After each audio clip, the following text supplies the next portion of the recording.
Bismillahirrahmanirrahim. Assalamualaikum warahmatullahi wabarakatuh. Innal hamdalillah nahmaduhu wa nasta'inuhu wa nastahdihi wa nastaghfiruhu wa natubu ilayh wa na'udzu billahi min shururi anfusina wa sayyiati a'malina. Man yahdihillahu fala mudilla lahu wa man yudlil fala hadiya lahu. أشهد أن لا إله إلا الله وحده لا شريك له وأشهد أن محمدا عبده ورسوله لا نبي ولا رسول بعده. اللهم صل وسلم وبارك على نبينا محمد وعلى آله وصحبه ومن سار على نهجه إلى يوم القيامة. أما بعد. يقول الله تعالى في القرآن الكريم: أعوذ بالله من الشيطان الرجيم. يا أيها الذين آمنوا اتقوا الله حق تقاته ولا تموتن إلا وأنتم مسلمون. وقال: يا أيها الذين آمنوا اتقوا الله وقولوا قولا سديدا يصلح لكم أعمالكم ويغفر لكم ذنوبكم ومن يطع الله ورسوله فقد فاز فوزا عظيما. وقال نبينا محمد صلى الله عليه وسلم في حديثه: اتق الله حيثما كنت وأتبع السيئة الحسنة تمحوها وخالق الناس بخلق حسن. وقال: من كان يؤمن بالله واليوم الآخر فليكرم ضيفه. Bapak-bapak, ibu-ibu, jamaah kajian Masjid Al-Ikhlas Rumah Fil Adrik yang dirahmati oleh Allah Subhanahu wa Ta'ala. Alhamdulillah, marilah kita senantiasa memanjatkan rasa syukur kita kehadirat Allah atas segala limpahan nikmat yang telah Allah karuniakan kepada kita, sehingga pada pagi hari ini alhamdulillah di hari Ahad tanggal 1 bulan Februari 2026 bertepatan dengan tanggal 13 bulan Sya'ban 1447 Hijriah. Kita semua masih diberikan kemudahan, kesempatan oleh Allah untuk menjalankan dan menunaikan tugas dan kewajiban kita sebagai hamba Allah Subhanahu wa Ta'ala, yang diawali dengan menjalankan ibadah salat subuh secara berjamaah, kemudian dilanjutkan dengan talabul ilmi di masjid yang kita cintai ini. Mudah-mudahan ibadah salat subuh kita dan hadirnya kita di majelis ilmu ini menjadi bagian dari amal soleh kita yang diterima oleh Allah Subhanahu wa Ta'ala. Amin ya rabbal alamin. Salawat dan salam tidak lupa kita haturkan kepada uswatul hasanah kita, suri tauladan kita, Nabi besar Muhammad sallallahu alaihi wasallam, beserta para keluarga, para sahabat, serta umat beliau yang tetap istiqomah di atas jalan kebenaran hingga yaumul qiyamah. Baik, jamaah sekalian yang dirahmati oleh Allah Subhanahu wa Ta'ala, insyaallah kajian kita pada pagi hari ini kita akan melanjutkan kembali di dalam membahas dan mempelajari cabang-cabang iman, seperti mana yang dikatakan oleh Rasulullah Sallallahu Alaihi Wasallam di dalam sebuah hadis beliau: al-imanu bil aql wa sab'una syu'batan. Iman itu ada sekitar 70 sekian cabang.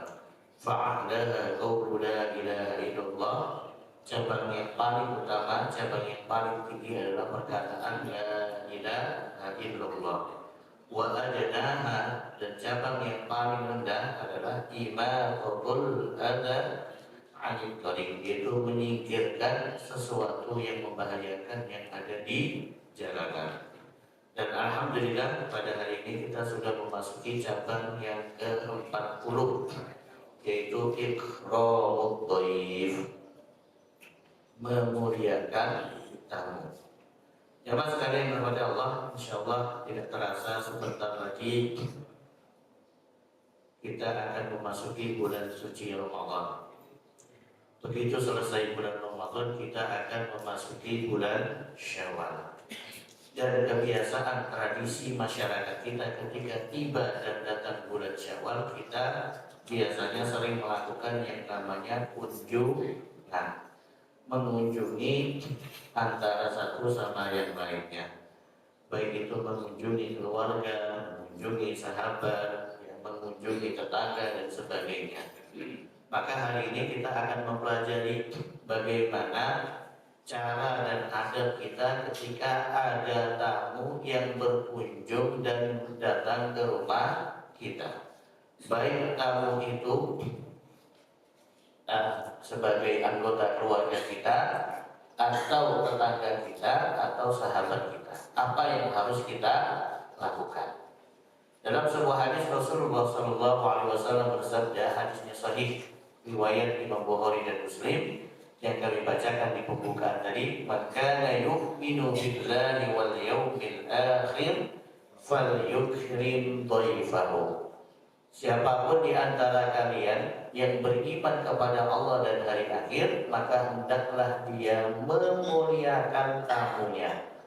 Tamu manapun ketika mendatangi dan mengunjungi rumahnya, maka dia berhak dan memiliki hak untuk dihormati, untuk dimuliakan.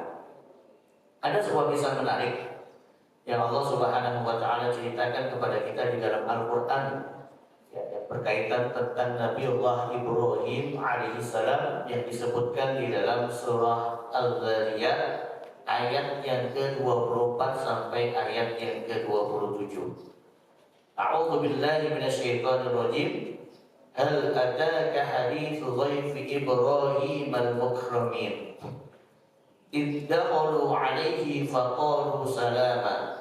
Qala salamun qaumun munkarun. Faragha ila ahlihi faja'a bi'ijlin samin. Faqarrabahu ilaihim qala ala ta'kulun. Kita bisa ambil teladan, bisa ambil ibrah, pelajaran dari kisah Nabi Allah Ibrahim yang Allah ceritakan kepada kita di dalam Al-Quran, yaitu surah Al-Zariyat ayat 24 sampai ayat 27. Pada suatu hari Allah berfirman, a'udzubillahi minasyaitonir rajim. Hal ataka haditsu dhaifi Ibrahim. Wahai Muhammad, apakah telah datang kepadamu kisah tamu yang mendatangi rumahnya Nabi Ibrahim alaihissalam? Jadi Nabi Ibrahim alaihissalam ketika sedang berkumpul dengan istrinya di rumah beliau bersama istrinya Sarah, tiba-tiba datang ke rumah beliau tamu yang tidak beliau kenal. Jadi bukan tetangganya, bukan sahabatnya, bukan pula keluarganya. Iddakhalu 'alaihi faqalu salama. Dan tamu tadi ketika masuk ke rumah Nabi Ibrahim, mereka mengucapkan salam. Salam seperti mana kalau kita bertamu ke rumah orang, kita mengucapkan salam. Assalamualaikum ya Ibrahim. Assalamualaikum ya ahlal jar. Assalamualaikum ya ahlal bait. Assalamualaikum ya sahibal bait. Mereka mengucapkan salam. Faqalu salama.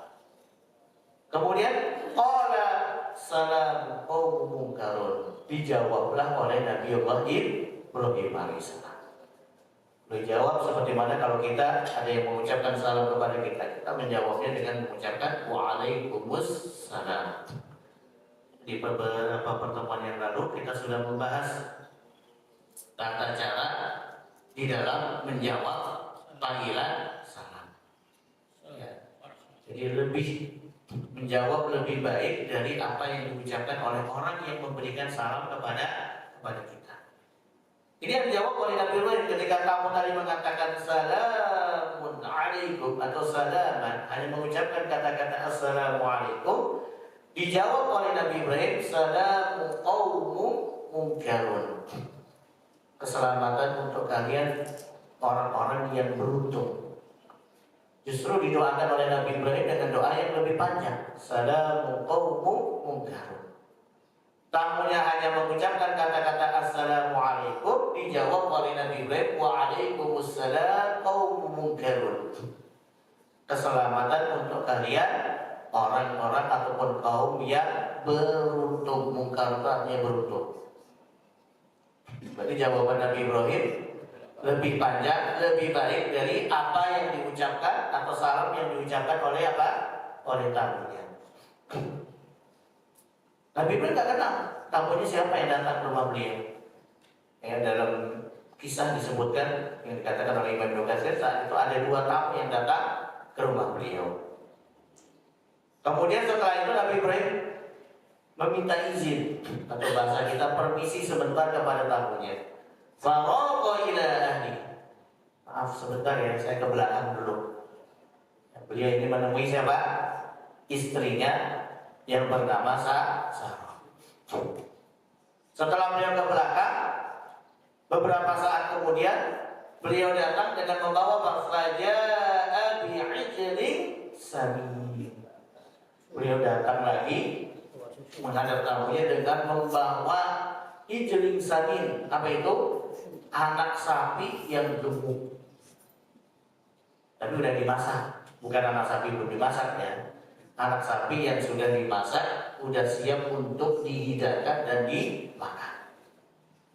Padahal beliau nggak kenal tamunya siapa. Tapi Ibrahim tanya, kalian siapa? Nah, diterima, tamu tadi datang ke rumahnya, dipersilakan untuk duduk, ya kan, dijawab salamnya, kemudian dipersilakan untuk duduk, kemudian Nabi Ibrahim permisi dulu. Permisi, ya ke belakang, ya bertemu dengan istrinya Sarah, kemudian datang lagi membawa makanan yang lezat yang siap untuk dikonsumsi dan dimakan bersama tamunya. Masya Allah. Luar biasa Nabi Ibrahim alaihissalam. Maka sampai Rasulullah SAW mengatakan Nabi Ibrahim adalah orang yang pertama kali memuliakan tamu. Beliau dikenal sebagai Abu Dhaif. Ya, Abu Dhaif bapaknya orang yang memuliakan tamu. Sebelum Nabi Ibrahim, apakah pernah ada yang berkunjung dan sebagainya? Wallahu a'lam. Mungkin belum ada yang seperti mana yang dilakukan oleh Nabi Ibrahim alaihissalam di dalam memuliakan tamu. Nabi Ibrahim memberikan contoh pertama kali. Ketika ada yang datang ke rumah kita, apa yang harus kita lakukan? Dia jawab, dia memberikan salam, kita jawab salamnya dengan wajah yang ceria. Kemudian dipersilakan masuk, dipersilakan untuk duduk. Kemudian ke belakang sebentar datang membawa makanan. Padahal tak kenal tamunya. Belum pernah ketemu sebelumnya, belum dihidangkan makan. Kemudian setelah dihidangkan makanan, apa yang beliau lakukan? Faqarrabahu ilaihi. Makanan tadi didekatkan kepada tamunya. Beliau mempersilahkan tamu tadi untuk apa? Untuk menikmati hidangan yang sudah beliau siapkan. Jadi bukan hidangan pun diem aja. Tamu pun sungkan lah, kalau nggak dipersilakan makan nggak mungkin makan. Kita sebagai tuan rumah diperintahkan untuk mempersilahkan tamu tadi untuk makan, baru kemudian dia akan makan. Silakan Pak dimakan. Ya mohon maaf seadanya silakan. Faqarrabahu ilaihi. Tapi ketika sudah dipersilakan, ternyata tamunya nggak makan. Nggak makan tamunya. Padahal sudah dipersilakan oleh Nabi Ibrahim alaihissalam. Udah disiapin makanan hidangan yang lezat. Padahal tamunya juga nggak dikenal. Udah dipersilakan, ternyata nggak makan tamu. Kagetnya Nabi Ibrahim. Waduh, jangan-jangan dia nggak suka makanan sapi nih. Aneh juga kan. Jangan juga tidak suka makan daging, ini aneh juga. Maka kemudian Nabi Ibrahim bertanya, ala ta'kulun? Kenapa nggak dimakan? Ayo makan, kenapa nggak dimakan? Barulah kemudian malaikat tamu tadi memperkenalkan dirinya bukan manusia tapi malaikat yang diutus oleh Allah Subhanahu wa Ta'ala untuk menghadap kepada Nabi Ibrahim dan berwujud menjadi manusia. Karena malaikat itu tak makan. Beda dengan kita. Malaikat itu makhluk Allah yang tidak makan, tidak minum, dan tidak tidur. Beda dengan manusia. Kita kasih makanan seenak apapun, tidak bakalan makan mereka. Kenapa? Karena memang mereka tak makan. Memang mereka diciptakan oleh Allah tidak memiliki hawa nafsu, tidak ada keinginan untuk makan seperti mana kita. Dan berarti kuat dong malaikat tidak makan berhari-hari. Kuat lah, memang kita Allah ciptakan tanpa makan mereka. Tapi dari kisah ini dapat kita ambil pelajaran bagaimana Nabi Allah Ibrahim alaihissalam memberikan keteladanan kepada kita di dalam memuliakan tamu yang datang ke rumah beliau. Walaupun tamu itu tidak beliau kenal sebelumnya. Bahkan dihidangkan makanan yang terlezat yang ada saat itu, yaitu apa? Daging anak sapi panggang. Dalam riwayat yang lain yang diceritakan daging panggang. Ini yang harus kita ambil keteladanannya dari Nabi Ibrahim. Cara memuliakan tamu yang harus kita ambil dari Nabi Ibrahim alaihissalam. Jamaah sekalian rahmatan Allah Subhanahu wa taala. Kemudian kisah yang kedua Allah ceritakan di dalam surat yang lain, yaitu di dalam surat Hud, tentang kisah Nabi Allah Lut alaihissalam. Qala ta'ala a'udzu billahi minasyaitonir rajim wa ja'ahu qaumuhu yuqra'una ilayhi wa min qabli kanu ya'lamuna as-sayyi'at qala ya qaumi haula'i banati hunna atharu lakum fattaqullaha wa la tuhzuni fi dhayfi alaysa minkum rajulun rasyid. Kisah Nabi Lut alaihissalam sama seperti mana kisah Nabi Allah Ibrahim. Pernah suatu hari Nabi Lut kedatangan tamu. Sekali lagi, tamu yang berupa malaikat yang diutus oleh Allah yang berwujud atau berubah wujud menjadi manusia. Tapi Nabi Lut alaihissalam ketika tamu tadi datang, beliau juga tak tahu kalau itu malaikat. Allah berubah wujud tamu tadi menjadi manusia, ya malaikat tadi menjadi manusia dengan berwujud manusia yang sangat ganteng sekali.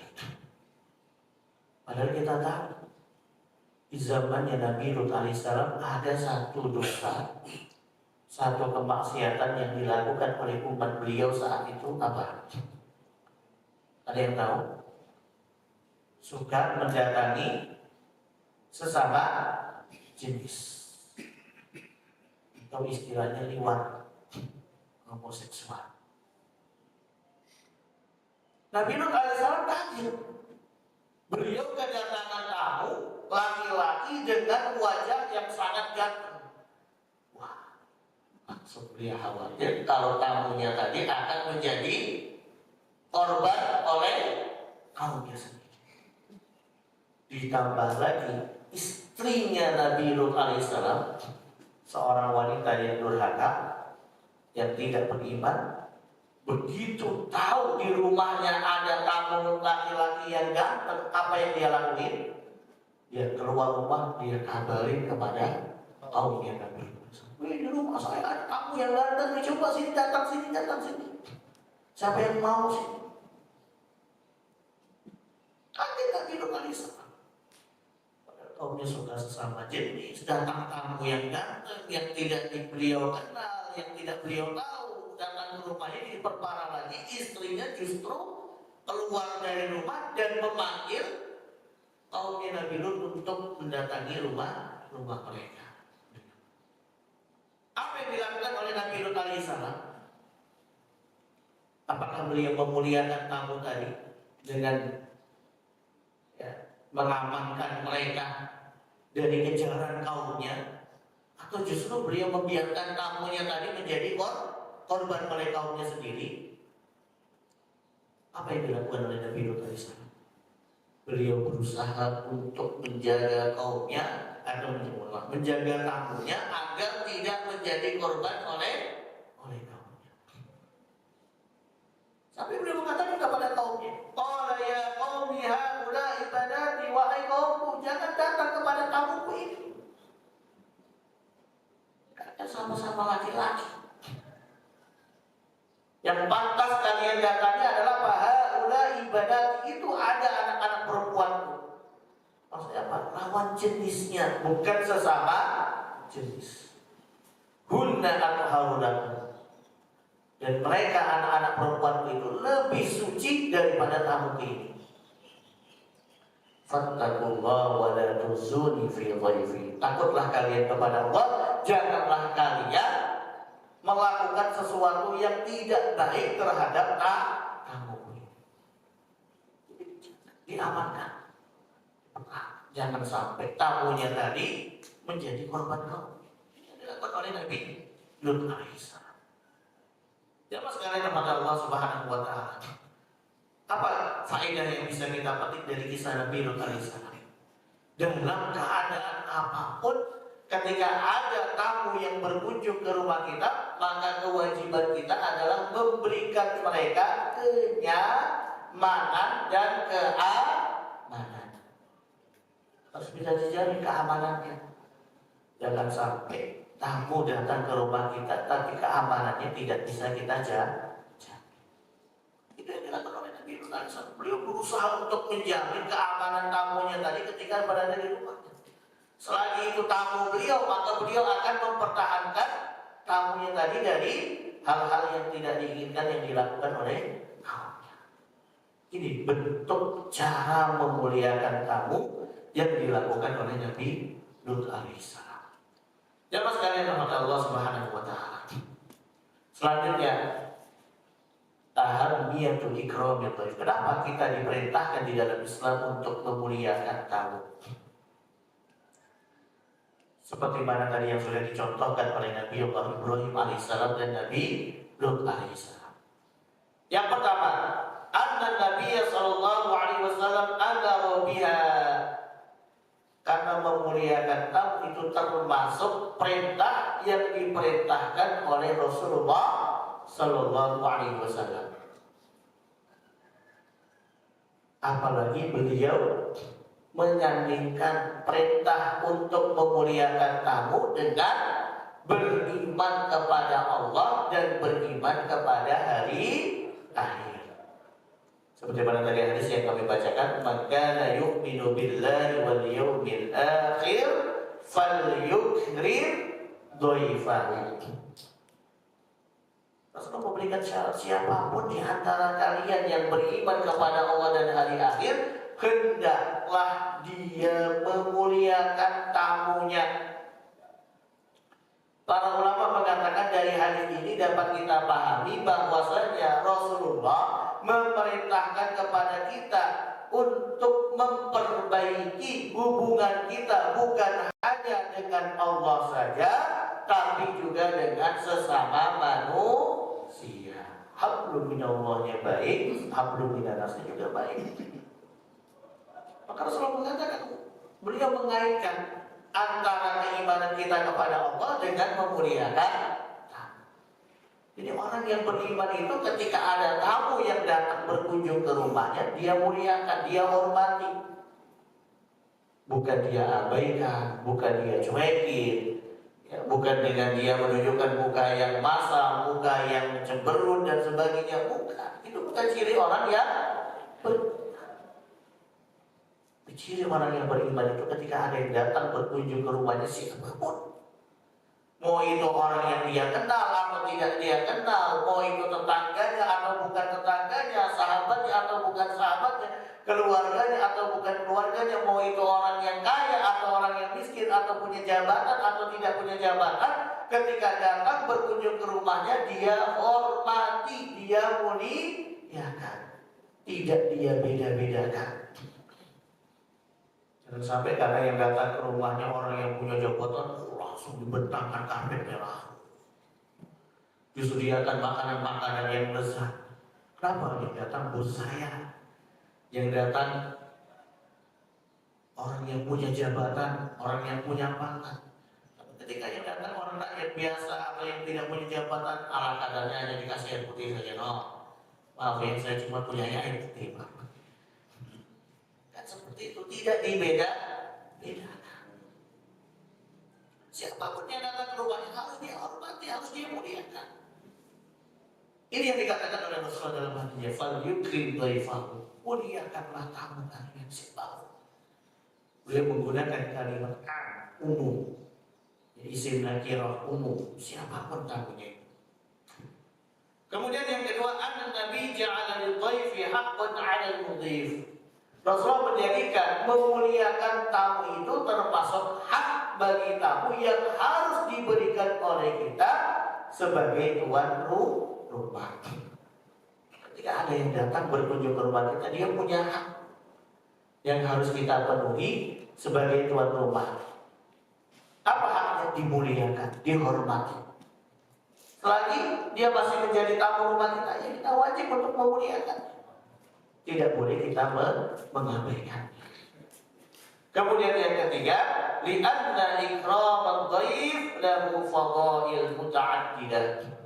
Karena memuliakan tamu itu memiliki beberapa keutamaan. Apa saja keutamaan di dalam memuliakan tamu? Yang pertama, sababun dinailit taufiq minallah wa tajannubil hizyi. Sebab akan mendapatkan taufik dari Allah. Jadi dengan kita memuliakan tamu, insya Allah Allah akan memberikan kepada kita hidayatut taufik. Kemudian Allah akan menjauhkan kita dari al-khizyu. Apa itu al-khizyu? Kehinaan. Kita akan dinaikkan derajatnya oleh Allah Subhanahu wa Ta'ala. Rasulullah SAW dalam sebuah hadis yang sahih, beliau menceritakan tentang kebiasaan baik yang dilakukan oleh istri beliau yang bernama Khadijah binti Khuwailid radhiyallahu anha. Bahkan sejak zaman sebelum Khadijah masuk Islam. Apa kebiasaan baik beliau?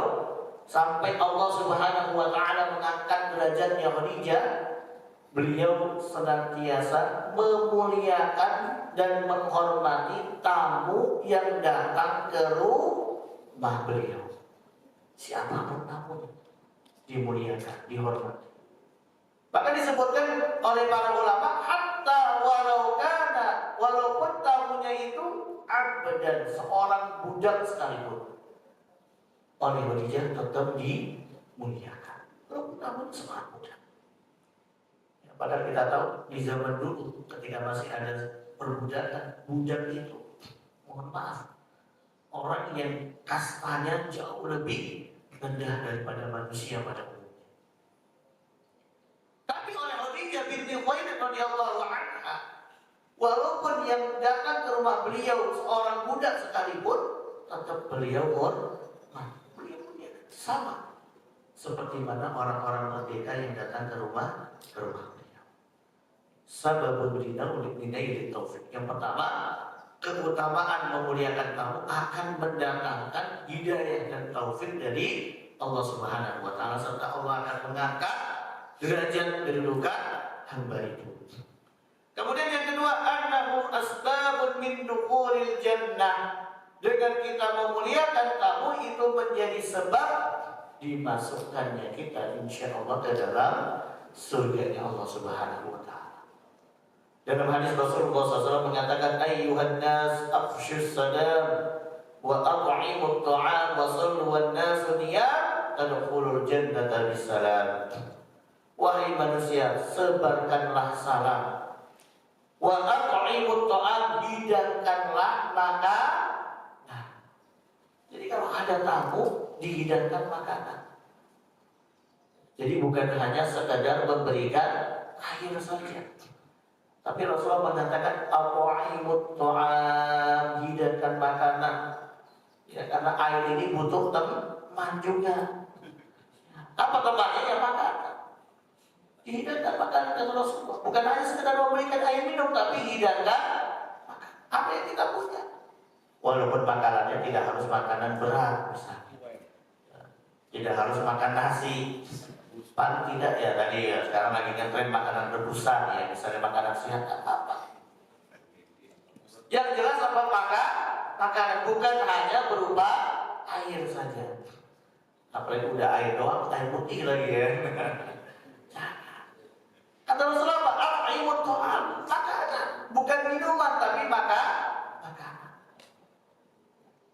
Wa sallu wan nasu niyam, dan sholatlah di saat orang lain sedang tidur, tadkhulul jannata bisalam, maka engkau akan masuk surga dengan salam.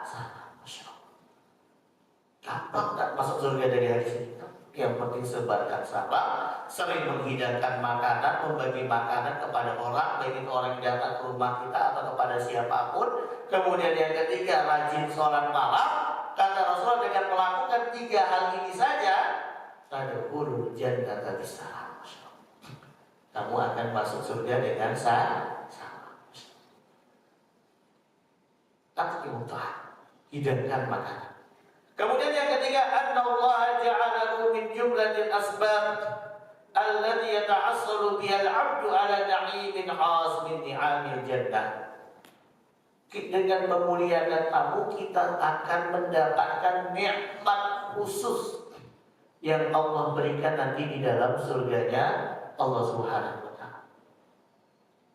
Kalau di keutamaan yang kedua tadi yang sebelumnya, Allah mempersilahkan kita untuk masuk ke dalam surga.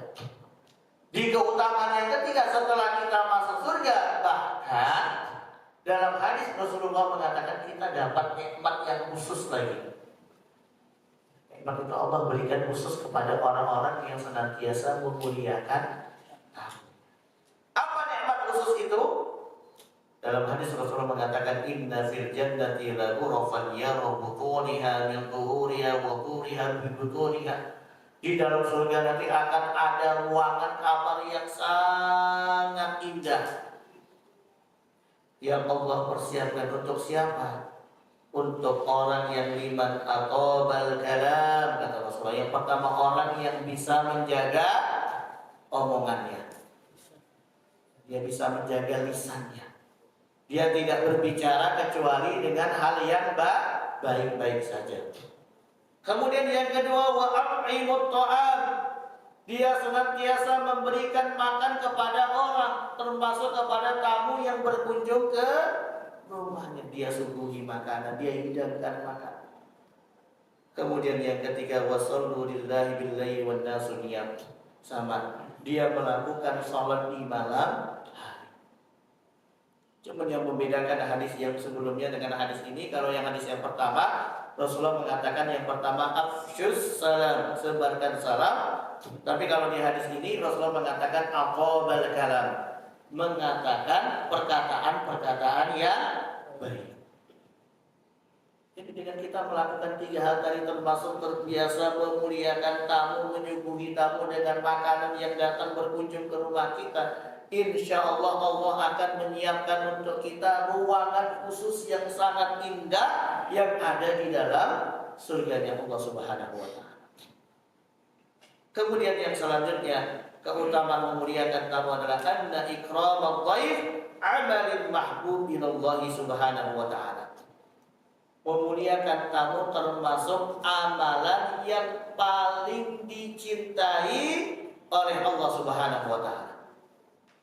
Dalam sebuah hadis yang masyhur riwayat Imam Bukhari dan Muslim, Rasulullah pernah menceritakan kepada kita ketika ada datang orang yang tidak dikenal berkunjung ke Madinah, bertemu dengan Rasulullah di masjid beliau. Saat itu Rasulullah sedang berkumpul dengan para sahabat beliau.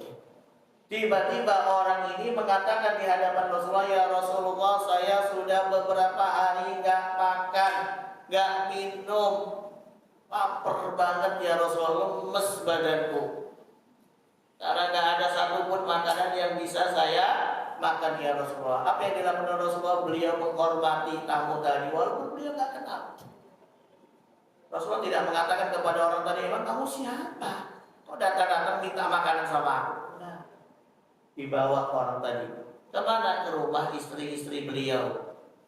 Rumah istri satu, tanya ada makanan nggak ada ya Rasulullah. Ya sudah, kalau gitu saya bawa istri yang lain saja.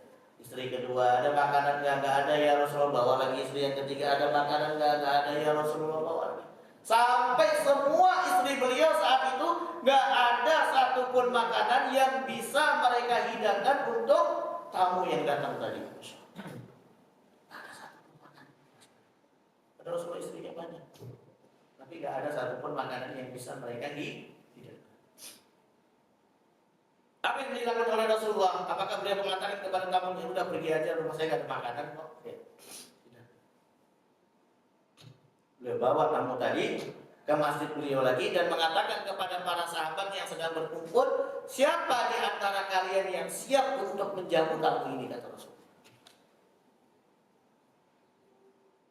Saat itu ada seorang sahabat beliau yang bukan termasuk sahabat yang tajir, bukan termasuk sahabat yang kaya raya, tapi beliau dikenal sahabat yang termasuk dari kalangan fuqara, orang yang tidak mampu.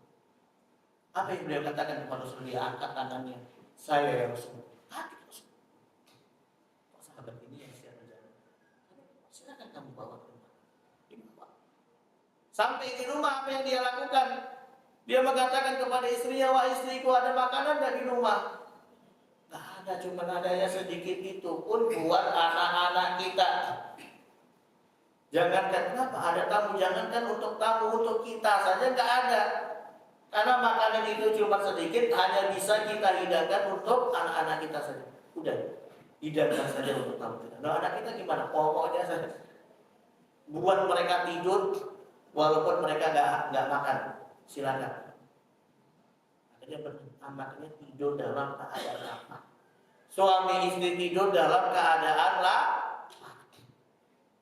Makanan yang ada hanya dihidangkan untuk tamu. Apa yang mereka lakukan keesokan harinya, Rasulullah SAW mengatakan, sungguh Allah Subhanahu wa Ta'ala sangat mencintai dengan apa yang sudah kalian lakukan. Wa yu'thiruna 'ala anfusihim walau kana bihim khasasah. Mereka mendahulukan tamu, kebutuhan tamu mereka bahkan dibandingkan diri. Keluarganya dalam keadaan lapar, anak-anaknya dalam keadaan lapar, tapi sahabat tadi mendahulukan tamunya sehingga mereka pun hidup dalam keadaan lapar. Ini termasuk amalan yang sangat dicintai oleh Allah Subhanahu. Kemudian yang kelima, annal barakah ta'ti ma'at thayyib. Ingat, tamu ketika datang berkunjung kepada kita, datang ke rumah kita, setidaknya membawa dua hal. Apa yang dia bawa? Yang pertama, dia bawa rezeki.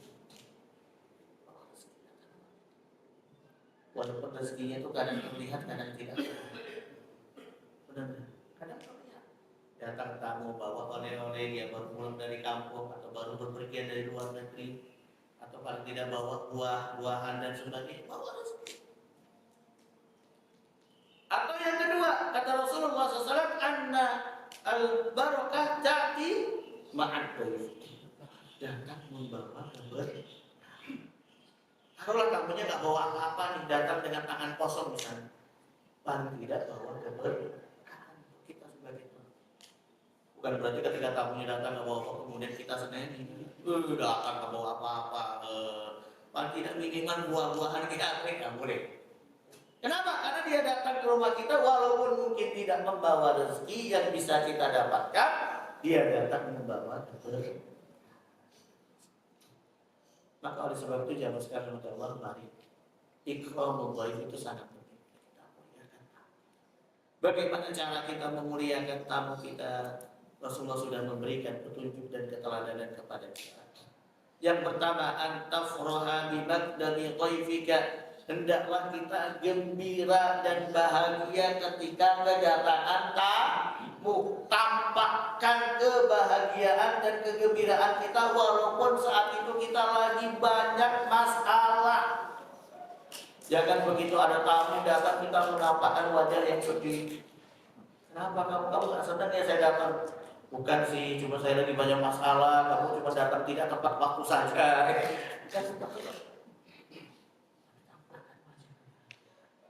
Walaupun kita lagi ada masalah. Oh, Masya Allah, tidak ada masalah. Walaupun di otaknya lagi banyak masalah, di hatinya lagi banyak masalah. Jangan ditampakkan masalahnya, tapi justru sebaliknya tampakkan apa kebaikan. Wa antulatifuhu bi husnil hadits. Dan berbicaralah dengan tamu dengan bahasa yang baik, dengan bahasa yang sopan, dengan bahasa yang lembut. Jangan tamu datang langsung diseneni. Kamu lagi. Kemarin udah datang sama saya, sekarang datang lagi mau minta makanan ya. Ya boleh. baru datang aja udah langsung disneri tamunya. Tapi antulatifuhu bi husnil hadis. Bicaralah dengan tamu dengan bahasa yang baik, dengan bahasa yang lembut. Wa tashkuruhu wa ala tafaddulihi wa majidihi. Persilahkan dia untuk masuk ke dalam rumah kita dan ucapkan terima kasih kepadanya karena telah berkunjung ke rumah kita. Jadi ketika dia datang, dipersilakan. Persilakan masuk. Oh, Masya Allah, terima kasih sudah berkunjung ke rumah saya. Repot-repot jauh-jauh dari luar kota mau berkunjung sini masuk ke saya. Bahagia kalau kamu datang ke rumah saya. Persilakan. Silakan dia untuk masuk. Ya. Jadi bukan malah dibiarkan tamunya di rumah, tapi persilakan untuk masuk dan mengucapkan terima kasih. Wa tudhiru lahul ghina, yang penting tampakkan di hadapan tamu tadi kalau kita termasuk orang yang berkecukupan. Dan sampai di hadapan tamu langsung ngeluh. Maaf ya, saya nggak bisa hidangkan apa-apa. Saya lagi miskin, lagi jatuh usaha saya, lagi nggak punya duit, lagi tanggal muda, nggak bisa beli makanan. Jangan. Tamunya merasa bersalah loh. Saya datang ke tempat lebih baik saya pulang aja dah. Daripada saya datang, saya ngerobotin tuan rumahnya. Untuk hirulah berbina. Tampakkan kalau kita ini berkecukupan. Kita ini siap untuk menyambut dan memuliakan tamu yang datang ke rumah kita. Kemudian yang selanjutnya, wa basyasyatul wajhi, yang penting perlihatkan wajah yang ceria. Jangan kamu datang bawaannya cemberut, ya, lagi nggak mood, lagi nggak bete, apalagi bete, ya, dan sebagainya.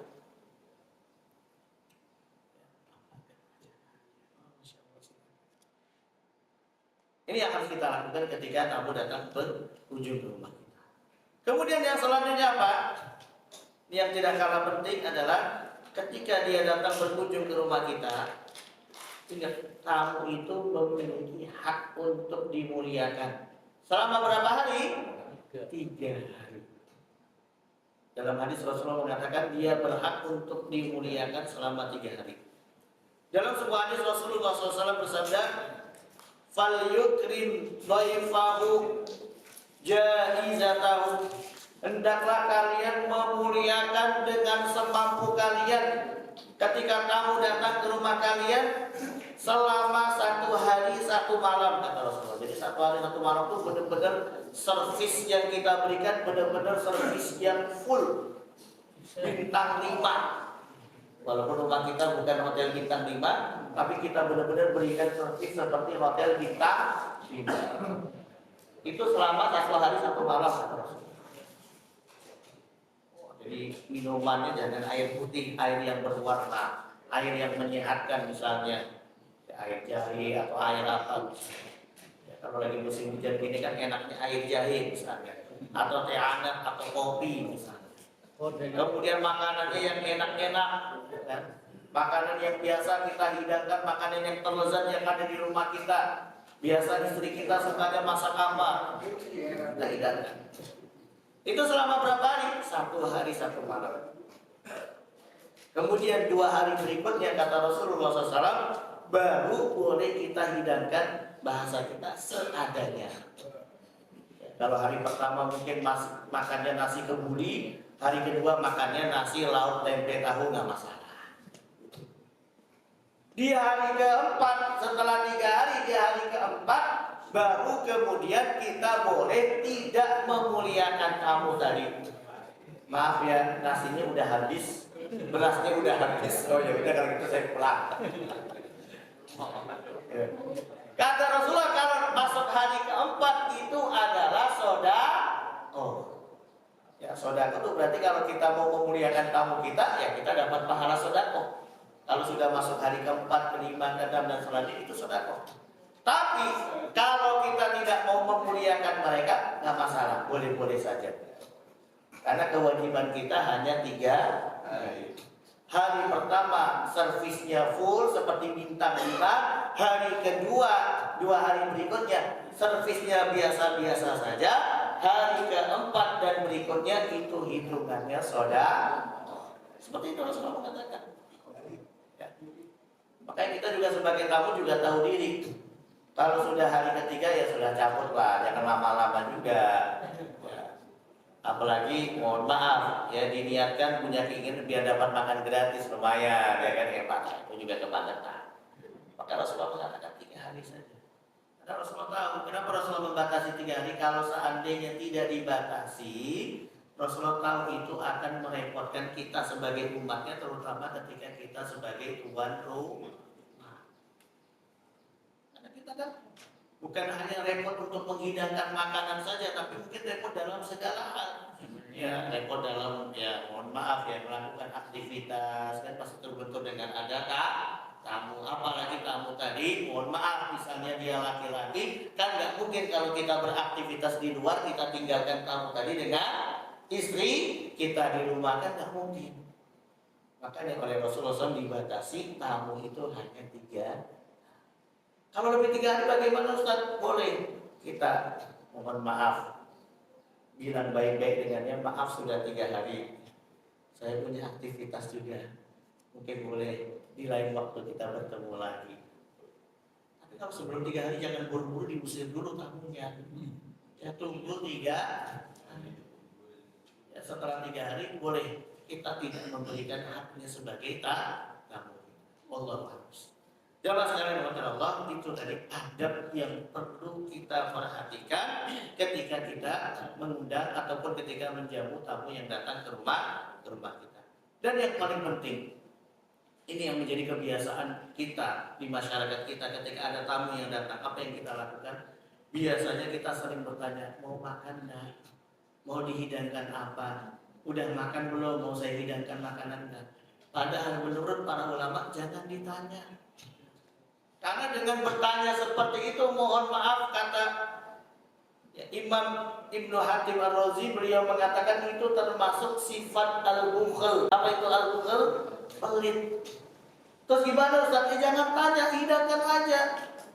Tamu datang dia udah makan, atau belum makan, hidangkan saja makanan. Kalau dia makan alhamdulillah, kalau dia nggak makan ya sudah, nggak usah kecewa. Jangan ditanya para ulama, udah makan belum? Kamu udah mau makan apa? Terus kita hidangkan saja. Apa yang kita miliki, apa yang kita punya, kita hidangkan. Karena itu bentuk penghormatan kita kepada tamu. Apalagi kalau kita sudah tanya, kemudian tamunya mengatakan, oh ya udahlah, nggak usah repot-repot, nggak usah aja. Ya udah kalau gitu, kalau kamu nggak mau ya sudah, nggak usah. Itu. Walaupun tamunya menolak sekalipun, diusahakan tetap kita menghidangkan makanan lezat yang kita miliki. Wallahu a'lam. Baik jamaah sekalian Allah, itu tadi adab yang perlu kita perhatikan di dalam memuliakan tamu yang berkunjung ke rumah kita. Mudah-mudahan kita termasuk orang-orang yang senantiasa memuliakan tamu, baik itu tamu yang kita kenal maupun tamu yang tidak kita kenal, dan mudah-mudahan kita mendapatkan fadilah-fadilah seperti mana yang tadi yang disebutkan di dalam beberapa hadis Rasulullah SAW. Amin ya rabbal alamin. Mungkin cukup sekian yang bisa kami sampaikan. Selanjutnya kami persilakan dan kami kembalikan kepada Pak Dino. Silakan.